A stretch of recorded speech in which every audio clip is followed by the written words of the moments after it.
Catch your breath. You're safe now. Well, safer. You'll be safe soon. Back there? I didn't kill anyone. That was a stun burst. They're just taking a nap. When they wake up, they'll probably feel better than they ever have. I'm serious. It's been tempting to use this thing on myself once or twice when I really needed a good night's sleep. I never have, but it's crossed my mind. Like I said, breathe. We got this. I mean, yes, there are a few in pursuit, but no, they won't catch you. We're in the superior vehicle. I don't have to speed. You watch too many movies if you think the only way to escape pursuers is to drive like a maniac through populated streets. That's an easy way to cause an accident. No, we're good driving just like this, calmly. Are you judging a book by its cover, sweetness? That doesn't sound like you. This car looks ordinary for a reason. That doesn't mean that it is. You've heard about ninjas, right? What did ninjas wear? I know people think that, but no, that's not the case at all. Ninjas were known for their stealth, right? Sneaky agents, undercover operatives. So why on earth would they wear all black? That would make them stand out in a crowd. When what they really wanted was to blend in. No, they looked like everyone else. Sometimes they wore all dark blue, but that's what farmers in those areas wore, so even that was a blending in thing. That's always been the best way to get around in plain sight. Look like everyone else, act like you belong, and drive a car that looks exactly the same as a million other cars in the city. No frills, no special adaptations, at least none that the naked eye can see. Much like me, this car is more than it appears to be. So you can sit back and relax. Keep your hands and arms inside the vehicle. I'll get you to the safe house. What's on your mind? Oh, yeah. I imagine it would be stressful to find out there's actually someone trying to kill you. More than one someone, as a matter of fact. Like I said, you're gonna be fine. Let me put some things in perspective for you. Remember, this isn't my first rodeo. Okay, well, to start, you're not the first person that a large faceless organization has tried to hunt down.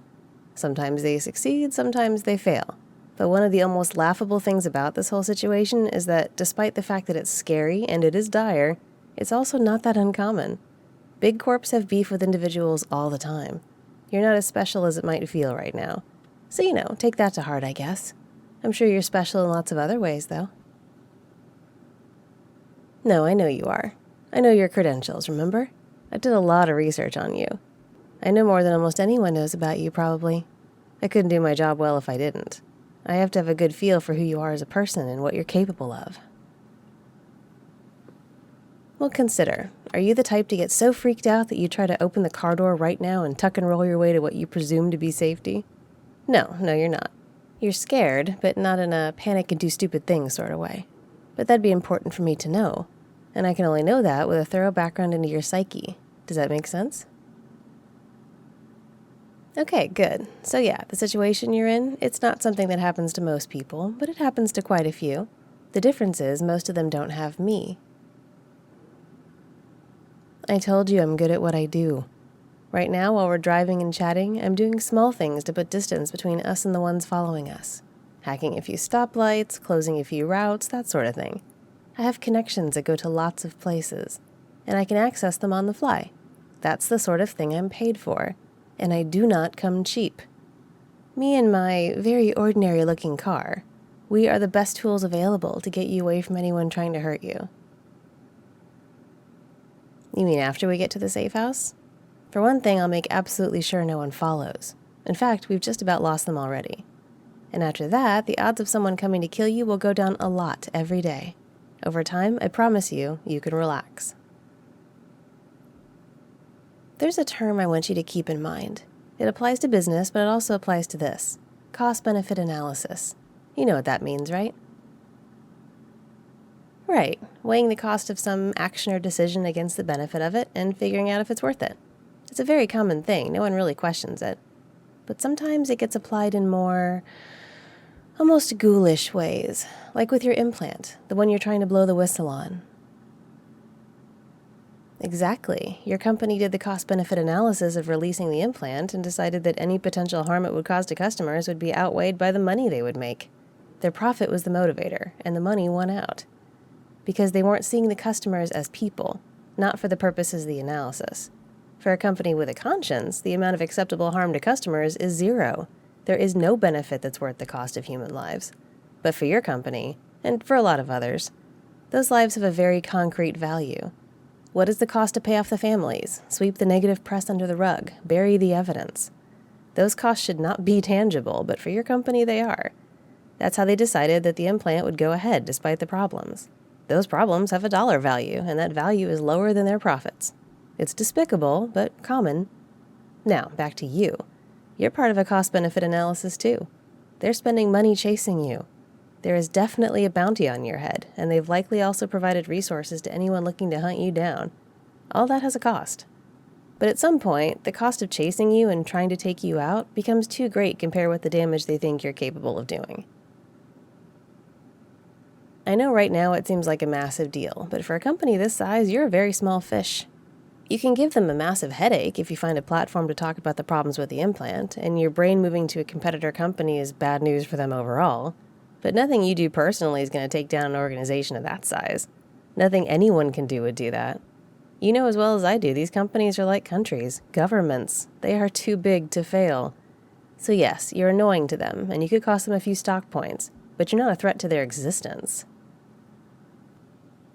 Because that few stock points represents a ridiculous amount of money. It still matters, especially to the shareholders. So they crunched the numbers and decided just what amount of their vast resources they want to spend trying to shut you up. Once that threshold is reached, they'll stop trying, and you'll be fine. Like I said, you can't stop them. You can't stop the implant. Best you can do is survive, thrive at your new position, and maybe spill the beans on their nasty work down the road a bit. Hey, I know it's frustrating. You want to save lives. You don't want people to get hurt by this faulty piece of tech. I'm right there with you. But in this moment, we have to be realistic. You can't do anything if you're dead. And if I keep you alive, you still can't do much, but at least it's a start. Let's focus on your life first. Yeah, we've lost them all. Not worth pursuing past a certain point, and they wouldn't be able to find us in a crowd. The signal diffuser makes sure of that. Ninjas, remember? Now we're almost there. The safe house is just ahead. I'll get you settled there, and then I'll stay the night to make sure no one gets lucky and stumbles onto you. You? There aren't any trackers on you, or rather, there aren't any more. Because I disabled them when we left the bar. Just a few. Did you not think to check for yourself? I figured you were paranoid enough to look in the liner of your coat at least. Nah, they were tiny. You probably would have missed them. But you're good. I got you. Good at my job, remember? I can't really talk about the other work that I do, but just trust me. You're going to be fine. Okay, let me just pull in here. It's an alley. What does it look like? Because we are going in there. Let me just... Come on, let's go.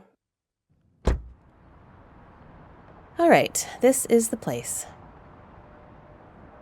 It used to be a hair salon, I think, but it's in such a weird location. Who puts a salon in a basement? No wonder it closed, right? No, we're safe here. This place doesn't draw attention. And it's also fortified to the teeth. No one can get in here without permission. You're good. Just take a minute. I'm sure that was a lot. But hey, no one had to die, especially not you. That's good, right? Have a seat. You want something to drink? Okay, well, there's drinks and snacks in there. The bathroom is through there, and you can sit and relax here. I think the games they have here are decent. Not the newest console, but newish.